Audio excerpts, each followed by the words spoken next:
İsmail,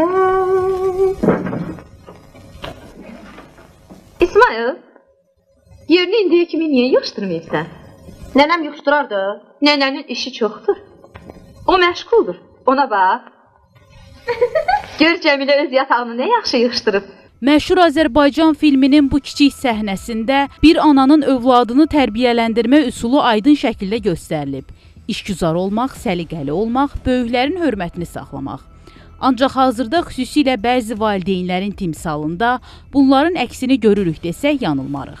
Belə ki, həmin şəxslər xüsusilə də qızlarını yetkin kimi böyüdürlər. Onlar az yaşlarından etibarən uşaqlara makyaj edir, saçlarını rəngləyir və böyüklərə uyğun tərzdə geyindirirlər. Daha sonra isə bunu sosial şəbəkələrdə paylaşaraq təbliğ edirlər. Paytaxt sakinləri azyaşlıların bu cür davranışlarını və valideynlərin onları belə tərzdə böyütməsini birmənalı qarşılamırlar. Psixoloq Könül Həsənova bildirir ki, xüsusilə bəzi gənc analar qız övladlarını yaşlarına uyğun olmayan tərzdə böyüklər kimi yetişdirməyə meyillidirlər. Onun sözlərinə görə, bu valideynlər övladlarının daha tez böyüməsini istədikləri üçün onları makyaj, geyim və davranış baxımından yetkinlərə xas formada formalaşdırmağa çalışırlar. Mütəxəssis hesab edir ki, bu cür yanaşma uşaqlarda gələcəkdə sağlam olmayan həyat tərzinin və yanlış davranış modellərinin yaranmasına səbəb ola bilər. Belə uşaqlar tutaq ki, evdə sözünü deyə bilsə də cəmiyyət içərisində, məktəbdə falan daha qorxaq olurlar, daha hisslərini ifadə etməyi bacarmırlar. Çünki valideynlər unudur ki, böyüklük daxilən olur.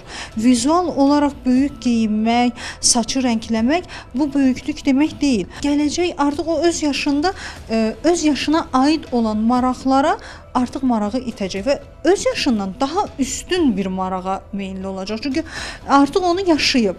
Yeniyetməliyi uşaqlıqda yaşayıbsa, artıq yeniyetməliyində gəncliyini yaşamaq istəyəcək.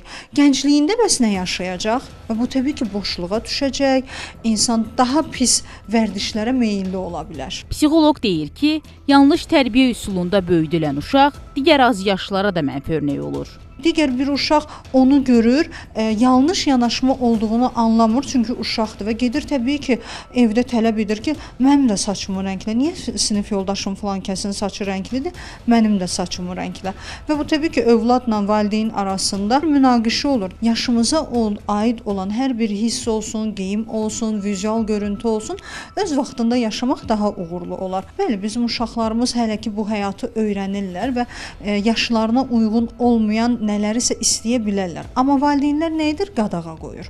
Qadağa qoymaq əvəzinə hər şeyin öz zamanı olduğunu uşağımıza izah etməliyik.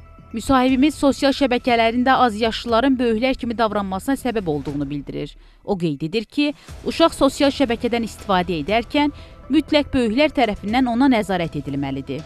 Aylin Rəsulzadə, Nuranə Sultanova, İlham Məkəliyeva, Xəbər Ertəsi.